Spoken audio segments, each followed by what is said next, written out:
my act? It was time, really. The reason all of us in the Beatles shied away from Beatles material. Top bands that Paul McCartney loved the most throughout his career. There are many great musicians who helped shape the sound of rock and roll.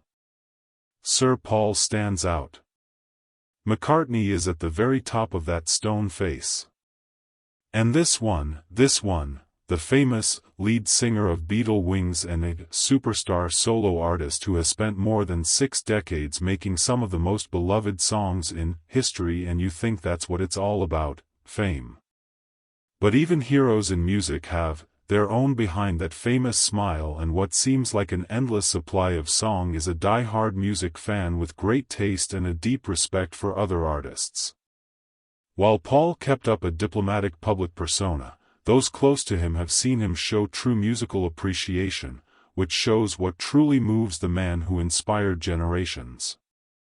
Paul would absolutely light up when talking about certain bands. Longtime Beatles producer George Martin reportedly told Paul before his death he would feel like a kid again as he looked at their chord progressions and arrangements with childlike wonder. From surprise early influences to modern artists who earned his respect, McCartney's music taste shows us a lot about how he comes up with his ideas. We're going to list the 6 bands that Paul McCartney loved the most today. I promise you that number 1 will shock you.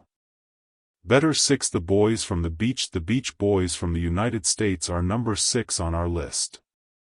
People often think of the Beatles and Beach Boys as competitors in the 1960s music arms race, but the truth was much more complicated and interesting.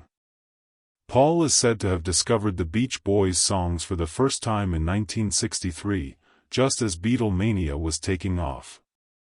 It sounds like other bands you might listen to for harmony besides the Everly Brothers. According to Beatles expert Tony Barrow, the Beach Boys were a big influence. McCartney was blown away by how well they could harmonize. Paul was shocked by what he heard. Barrow is said to have told music expert Mark Lewis he kept playing Surf in USA over and over, breaking down those vocal arrangements with almost scientific accuracy. Brian Wilson released Pet Sounds in 1966, an album that was directly influenced by the Beatles' Rubber Soul. This was the creative high point of their friendship. McCartney reportedly listened to God Only Knows more than 100 times in a row because he was so moved by the album. That's the greatest song ever written, Paul is said to have told friends at a London listening party. But he eventually came out with this God Only Knows. I just think it's a great song melody. The Beatles pushed their own limits with Sgt. Pepper's Lonely Hearts Club Band because of the praise, but the relationship wasn't always smooth. When Sgt. Pepper topped the charts, Brian Wilson had a nervous breakdown while working on the unfinished Smile album. Paul was said to have felt a lot of guilt, and McCartney's personal assistant from that time said he once told her, "Sometimes I wonder if we pushed too hard, if our friendly competition broke Brian in some way." Even though their relationship was difficult, McCartney always had respect for them. The Beach Boys' complex harmonies and unique arrangements would have an impact on many songs, from Because on Abbey Road to Wings. Back to the Egg record shows that musical love can get past even the strongest creative rivalries. 5. Little Richard the Flashy, explosive founder of rock and roll, Little Richard, comes in at number 5. For a young Paul McCartney, this wasn't just admiration. It was pure musical worship that would change the way he performed. Paul's connection to Little Richard goes deeper than most Beatles fans know. Yes, big fan. Yeah, that sound you just couldn't believe. I remember hearing it when I was a teenager in Liverpool. McCartney is said to have spent a lot of time trying to copy Richard's unique singing style. That first rock and roll sound. A raw, strong, almost primal scream the two of them worked together in Hamburg. Really? Yeah, what was that? Really? I used to work on Little Richard's singing until my throat hurt. There was something so freeing about the way he would just let loose, Paul is said to have told Rolling Stone in 1997. When the Beatles were still getting their start in Hamburg, their respect turned into something that changed their lives. In 1962, Germany shared a bill with Little Richard. Mark Lewis, a historian who studies the Beatles, says that Paul was so nervous about meeting his idol that he almost got sick on stage. When Richard allegedly took a liking to the young bassist, the meeting changed everything. Richard took me aside and showed me how he plays the piano. McCartney is said to have told author Barry Miles, he said, "If you're going to play rock and roll, honey, you got to hit those keys like you're punching your worst enemy."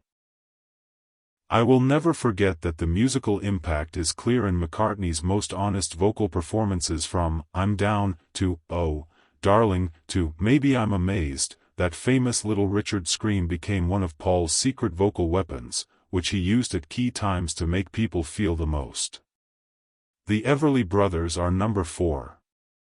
Number 4 goes to the Harmony Masters, who are also known as the Everly Brothers. With Dawn and Phil Everly's perfect singing blend, they made a sound that would become very important to the early Beatles. And Paul McCartney has never been afraid to say how much they mean to him. Something about two people getting along. John and I were the Everlys when we first started out.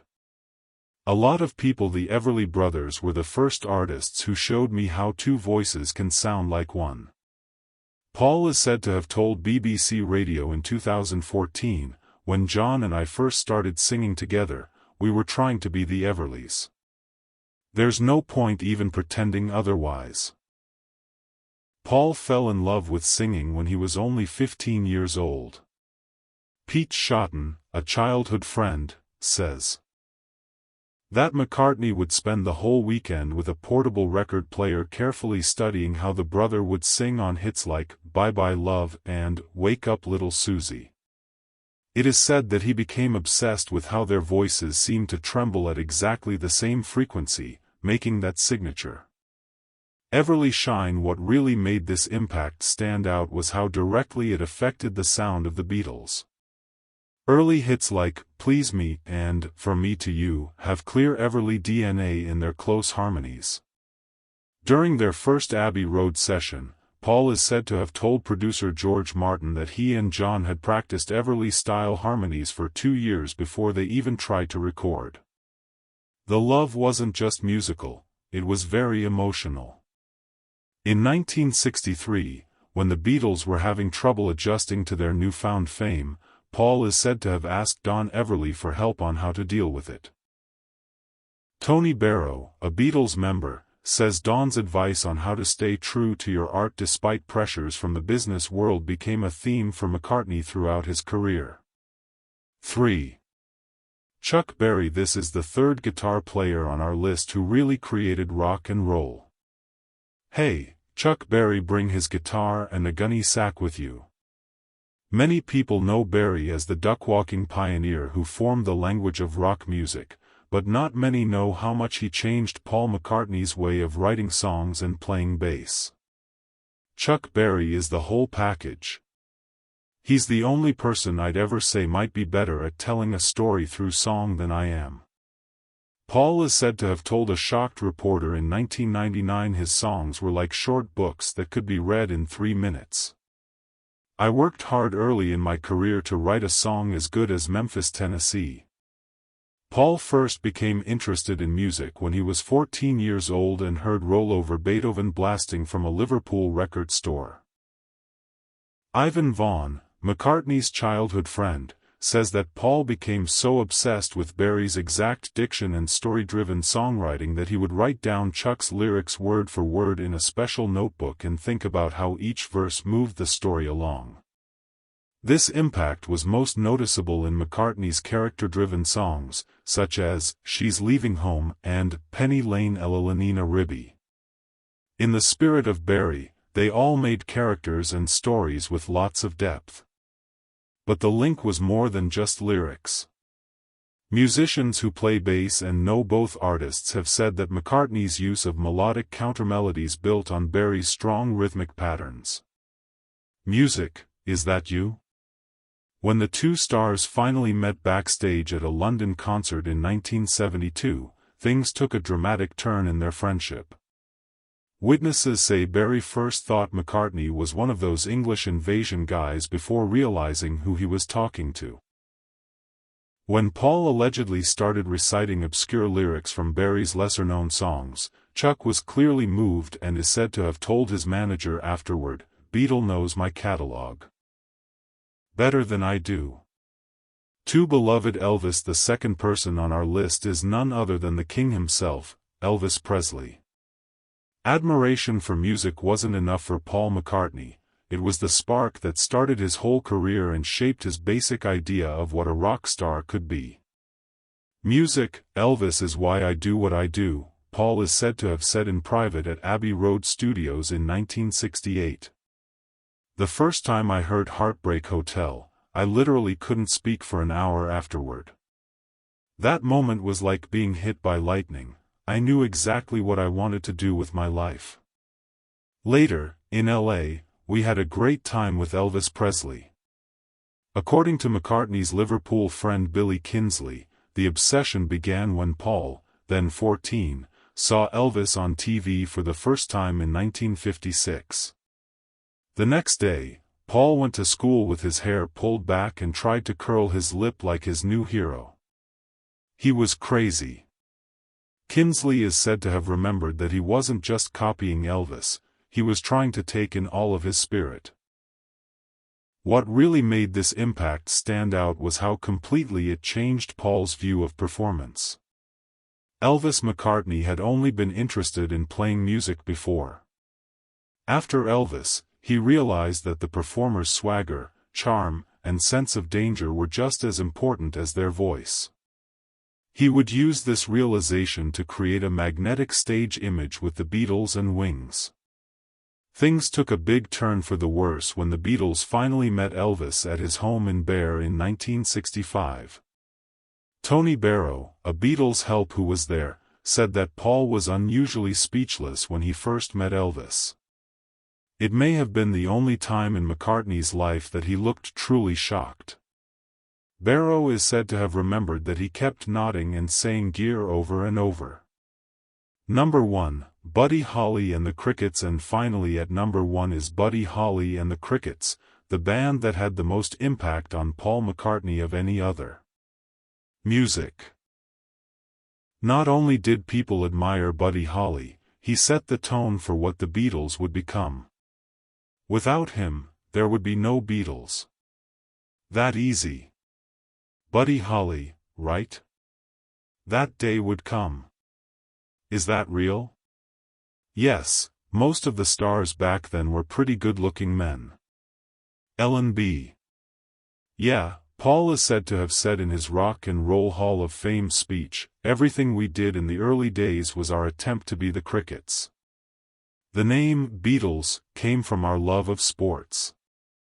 Another name for a bug band. That's how much Buddy meant to us. On his 15th birthday in 1957, Paul first heard that that would be the day. This made him very interested.